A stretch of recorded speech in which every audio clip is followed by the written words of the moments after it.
Big pass வீட்டில் வாழ்ந்து கொண்டிருக்கும் விஷ்ணுவை பற்றி நரேட் பண்ணுறாங்க பூர்ணிமா. அப்பா, விஷ்ணு முதல் நாள்லேருந்து அவங்க இன்னைய வரையும் அவங்க வந்து கரெக்டாக கணிச்சு இத்தனை வார்த்தையும் அவங்க சொல்கிறாங்கங்க. அப்படி சொல்லும் பொழுது நம்மளால் அறிந்து கொள்ள விருப்பப்பட்ட விஷயம் என்னென்னா, விஷ்ணுவை வாரமாக அவர் எப்படி இருந்தார் அப்படிங்கிற எல்லா விஷயமும் தெரிஞ்சிருக்கு.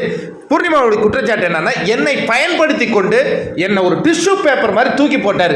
என்னை பயன்படுத்தி கொண்டு டிஷ்யூ பேப்பர் மாதிரி தூக்கி போட்டது கூட என்னால் மன்னிச்சிட முடியும். ஆனால் என்னை வச்சு செஞ்சார்.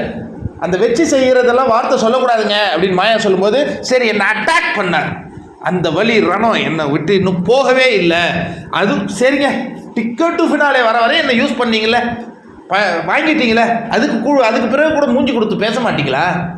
அவ்வளவு உங்களுக்கு அந்நியமானவனாக நான் ஆயிட்டேனா?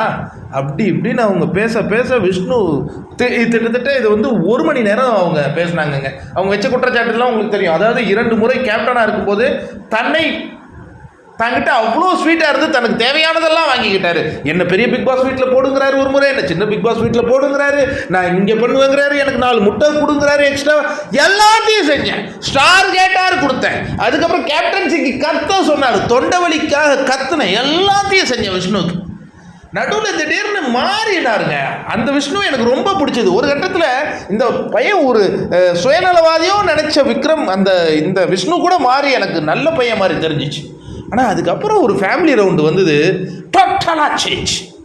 அதுலேயும் அந்த டிக்கெட்டு ஃபினாலேயில் நான் நினச்சிருந்தேன்னா, மணி இதை தூக்காமல் இவர் சொல்கிறாரு, நான் மாயாவை ஏன் எடுக்கலைன்னு ஒரு முறையாவது யோசிச்சு பார்த்தாரா? விஷ்ணுவுடைய கூண்டை நான் எடுக்கவே இல்லைன்னு. அப்போ வரையும் எனக்கு அந்த ஒரு அன்பு பாசம் எல்லாம் இருந்தது, எல்லாமே உடஞ்சிடுச்சு.